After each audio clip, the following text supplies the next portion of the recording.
C'est pas une technique. Oh mon Dieu, la technique JT, oh Seigneur Dieu, tu vas avoir 14 de ratio avec cette technique. Non. Tu vas moins prendre de dégâts avec cette technique, c'est un fait. C'est réel, c'est un fait incontestable. Tu vas moins mourir de one shot avec cette technique, c'est un fait incontestable. Chacal! Lâche un like, lâche un like, lâche un like. Chacal, mets le like si t'es un vrai fidèle. Bientôt, Inch'Allah, on va atteindre le ciel. Sponsor par Tonton Moussa, c'est officiel. On fait nos vues sans forcer. Les autres nous envient, c'est vrai. Team 3K où t'es passé. Ici. Personnalité de baiser. Et ta Chacal, c'est trop frais. Ouais Chacal, c'est Napo et le Marabout, j'espère que tu vas bien ma petite gueule. Aujourd'hui on se retrouve encore une fois pour un tuto beat fight. Mais ça va pas être forcément qu'un tuto beat fight, ça va être vraiment un tuto gameplay, genre la technique à faire vraiment à tous tes duels. En tout cas moi je l'utilise à tous mes duels. Peut-être que j'utilise un peu trop. Je sais que je l'utilise vraiment beaucoup cette technique, mais honnêtement ça me sort de situations assez complexes des fois. Donc je vois pas pourquoi je l'utiliserai pas. C'est une technique qui est très safe, qui lorsque tu la maîtrises bien est très cheatée, parce qu'en général les gens n'ont pas le temps de te tirer dessus et honnêtement ça marche. Vous le voyez dans mes streams, dans mes vidéos, je le fais tout le temps. La technique vous la connaissez déjà, c'est pour ceux qui regardent beaucoup de fois mes vidéos, ceci, cela, mais j'en parle quand même parce que c'est important de mettre des mots dessus, je pense, parce que si tu vois ça juste en vidéo, des fois tu peux dire ah oh, bon c'est cool il fait ça, mais ça a pas l'air si important. Si c'est très important. Donc vous pourrez me voir souvent que genre par exemple lorsque je suis en beat fight ou dès que je commence à build un petit peu, dès que j'ai la hauteur je fais ça. Pourquoi j'ai fait ça? Ça me semble évident. Je viens de tirer une balle de shotgun, mais comme j'ai pas envie que le mec me remette une balle par derrière, j'ai préféré tirer ma balle de shotgun et directement après me créer une protection par rapport à mon ennemi qui est censé être là. Ce qui fait que dès que je tire, mon ennemi, par exemple, il est là, il m'attend, je tire, il est surpris, il essaie de me viser, il tire, mais il y a ça. Le temps qu'il me vise et qu'il tire, il y a cette protection. Donc il va tirer dans ma protection. Tu vois, et c'est quelque chose que je fais vraiment très souvent. Et comme vous, honnêtement, je pense que vous l'avez déjà vu, ça marche vraiment cette technique, honnêtement. C'est la même chose pour les murs. Vous allez me dire, oui, Tifou faisait ça depuis un moment. Ouais, mais Tifou, il s'est arrêté au plat, bizarrement. Je l'ai jamais vu faire ça avec des murs, avec toutes les autres constructions, parce que ça s'arrête pas qu'au plat, cette technique. C'est une vision de jeu, en fait, tu vois. Dès que tu tires, tu mets ton mur. Par exemple, t'es là, ok? Le mec est là. Boum. Tu vois qu'il est en train de... En général, genre, le mec, il fait ça pour se cacher derrière les construits. S'il a pas de construction ou quoi que ce soit, il se cache derrière les construits. Donc toi, ce que tu as à faire, c'est... Attendez 2 secondes, je vais remonter. Voilà. Donc toi, ce que tu as à faire, là, tu viens de le toucher. Tu as mis ta protection, par exemple. Je vais descendre.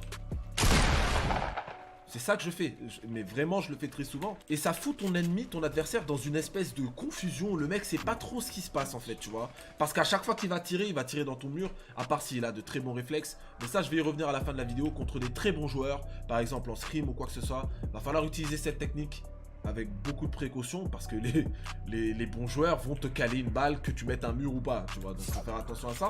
Mais bien utilisé, ça marche ici. Ça marche aussi contre de très bons joueurs, lorsque tu l'utilises au bon moment.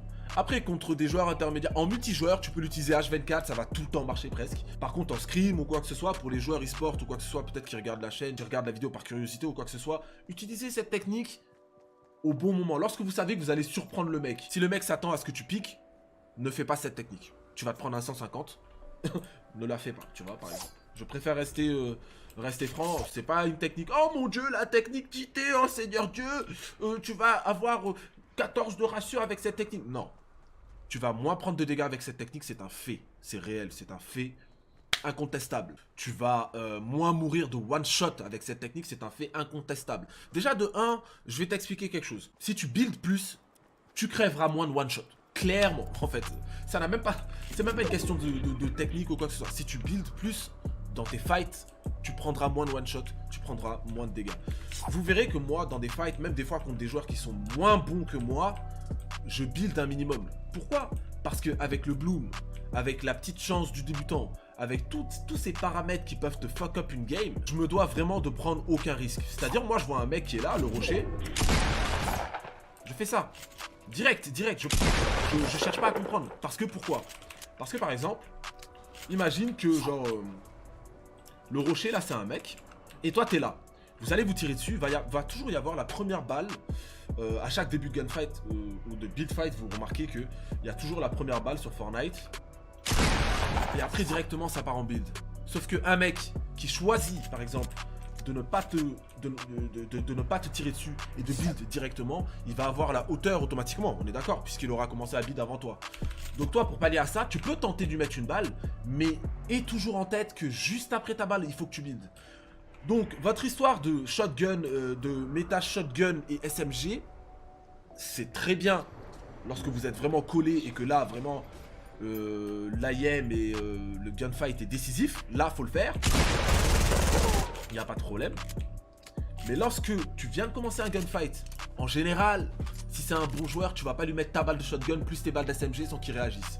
Donc ça ne sert à rien, les gars, de sortir votre SMG juste après un tir de shotgun lorsque le mec est à 200 HP. Ça sert à rien. Parce que le mec va build si c'est un bon joueur. Donc moi je pars toujours du fait que c'est un bon joueur. Parce qu'on est là pour s'entraîner et pour s'améliorer. Donc en gros ce que je fais c'est que tu tires ta balle de shotgun. Mais tu sais déjà qu'avant même de tirer ta balle de shotgun, tu dois placer ton mur et ta pente en fait. C'est-à-dire que tu sais que tu vas faire ça. Tu sais que tu vas faire ça. Enfin, excusez-moi. Tu sais que tu vas faire ça. Tu vois. Pour aller reprendre la hauteur après. Parce que lui il va build. Vous savez très bien, les premières rampes, les premières build fights, c'est comme ça. Les mecs commencent à ramper, nanana, et puis à un moment ils se croisent, c'est cela, le premier en général qui a la hauteur. Si c'est un bon joueur, il la garde, tu vois. Donc il faut faire très attention à toujours être en avance sur ton adversaire et même prendre de l'avance par rapport à ton gameplay. Il faut prévoir ce que tu vas faire. C'est-à-dire moi quand je suis en build fight, c'est pour ça que cette technique est si importante. Quand je suis en build fight, je prévois ce que je vais faire. Par exemple, le mec est là. Tu vois, tu peux lui placer une balle. Tu vois, c'est risqué parce qu'il s'attend à ce que tu le piques. C'est vrai que c'est risqué. Ne fais pas ça contre un mec qui a un bon IM. Mais il faut... C'est la fin de la partie là. Tu te fous de ma gueule. C'est la fin de la game là. J'ai fait quoi pendant 1 heure, putain de merde. Ce que vous devez retenir avec cette technique, c'est... Comment vous expliquer? Voyez cette technique comme les toreros là, tu vois, genre les toreadors. Voyez un petit peu cette technique comme ça. Olé, olé, olé. Je suis là, hop, je suis plus là. Oh, je suis là, hop, je suis plus là, tu vois. Garde ça bien en tête, regarde.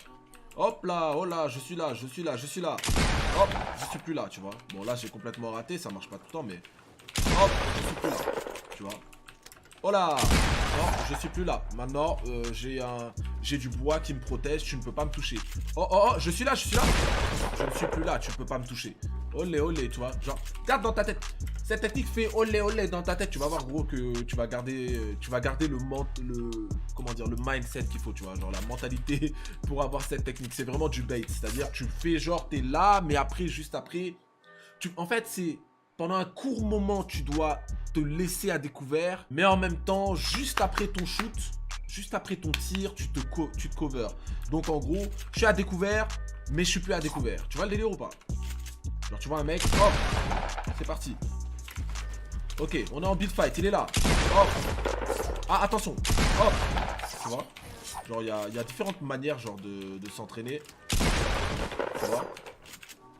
Là par exemple le mec, si en beat fight, pendant la beat fight, le mec il est vers toi, là tu peux essayer de lui mettre une petite balle. Mais tu sais que attention, ça sert à rien de reprendre ton SMG parce que le mec va beat encore. Donc soit tu as l'intention de le faire tomber et dans ce cas là ne tire même pas sur lui, tire directement sur les construits.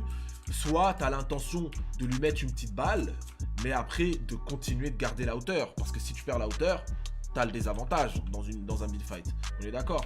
Donc là par exemple, tu vois, et tu continues. Tu vois? Parce que là, en fait, je sais que je vais tirer, mais que direct après, mon idée principale, c'est juste après de tirer, je vais construire. Je le sais, je me le dis dans ma tête, je suis habitué à ça, à ce genre de gameplay. Et voilà, c'est tout simple, c'est quelque chose qui vient naturellement chez moi, parce que ça fait vraiment très longtemps que je le fais. Mais j'ai remarqué que c'est pas tout le monde qui fait ce genre de choses.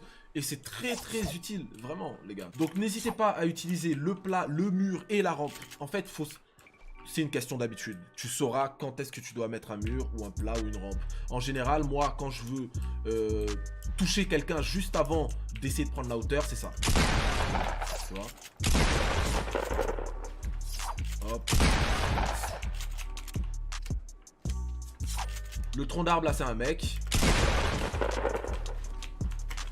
Il est encore là. Ok, il est encore là. Ok, je redescends. Tu vois, lorsque tu redescends en général, lorsque vous êtes sur le même level, tu mets un mur ou une rampe. Mais ça dépend. La rampe, attention, c'est plus risqué parce que la rampe, elle se place, comment dire, vous voyez comment elle se place par rapport au mur. Le mur, si le mec est là, il va se prendre le mur dans la gueule. Si le mec est là, il va être à travers ta rampe. Donc il va passer. Donc attention, la rampe, par exemple, je l'utiliserai si le mec est un peu loin, genre on dit que c'est le tronc. Attends. On dit que genre, oh, on a niqué le tronc d'arbre les gars. Bon bah on dit que c'est ce tronc d'arbre là. Par exemple, le mec est un peu plus loin, donc je sais que j'aurai le temps de placer ma rampe sans que le mec passe à travers ma rampe, tu vois. Tac, et après on y va, tu vois. On avance, tac, tac, tac. Tu vois, il est là. Oh, il est juste là. Hop, on descend. Hop. Tu vois. Et même quand tu descends, attention, tu n'es pas obligé de mettre que le mur. Le mieux, c'est d'utiliser le combo mur et rampe pour reprendre la hauteur. Tu vois, là, je l'ai vraiment mal fait, mais je pense que tu m'as compris. Tu vois, hop. Ça, faut faire attention parce que selon le relief, ça va te baiser, tu vois. Par exemple, si tu fais cette technique-là, mur-rampe sur une surface plane, tu vas la réussir facilement. Par contre, quand tu es dans des reliefs chelous, là, faire attention, tu vois. Tu vois, là, par exemple, là, c'est un peu plus plat, ça passe crème. Tu vois.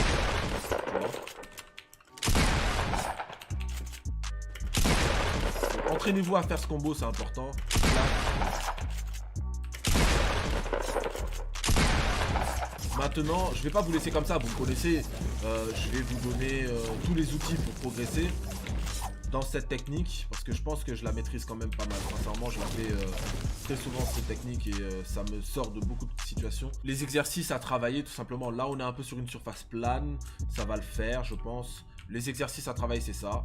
Donc, on avance. Hop.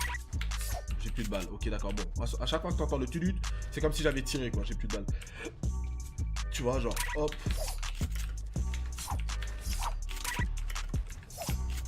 Tu peux travailler, tu fais une tour, en fait. Tu fais ça, hop. Hop. On fait de la merde.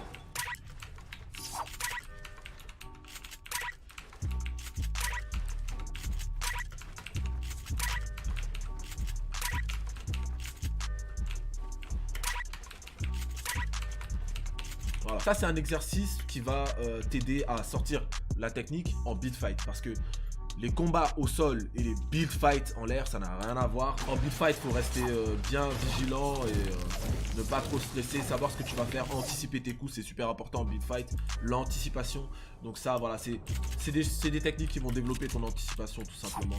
Donc là, tu fais la tour là que j'ai dit, tu fais ça aussi. Hop.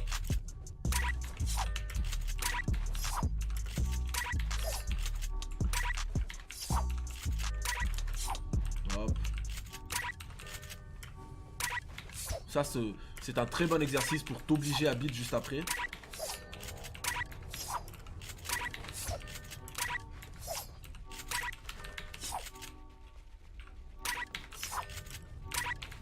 On va dire que genre les pierres, on va dire que les pierres c'est des ennemis pour rendre ça un peu plus réel, tu vois.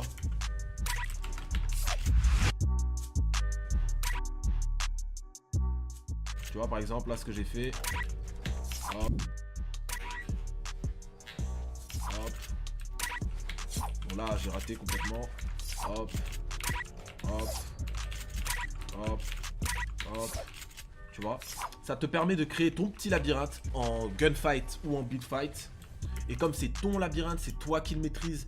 Donc, c'est toi qui domine la fight et l'issue du fight, tu vois. C'est important de dominer son fight. Quand tu tombes contre des très bons joueurs, tu vois que des fois tu es en mauvaise position par rapport à des bons joueurs, par rapport à leur build, à leur déplacement, à leurs edits. Tout ça, ça compte. Donc faut faire très attention. Le troisième exercice, c'est celui-là. Tu vois, hop, mur, rampe. Bon, des fois ça overbuild d'un mur de plus, mais on s'en bat les couilles, hein, honnêtement. Un mur de plus, c'est une protection de plus, hein, tu vois. Hop, tu vois, mur pente, merde. Voilà, mur pente.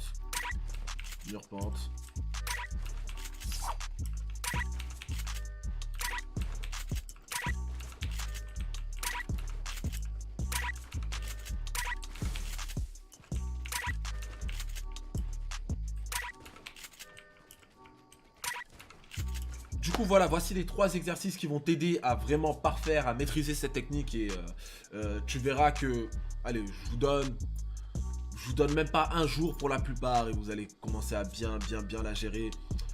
Pour la maîtriser vraiment in-game, ça viendra avec le temps. Continuez de la faire, continuez de l'essayer en multijoueur parce qu'il faut essayer ces techniques-là jusqu'à les parfaire, tu vois. Je vous dis ciao, à la prochaine, à demain sûrement pour un stream, voire à ce soir, même à ce soir pour un stream. Yes, I.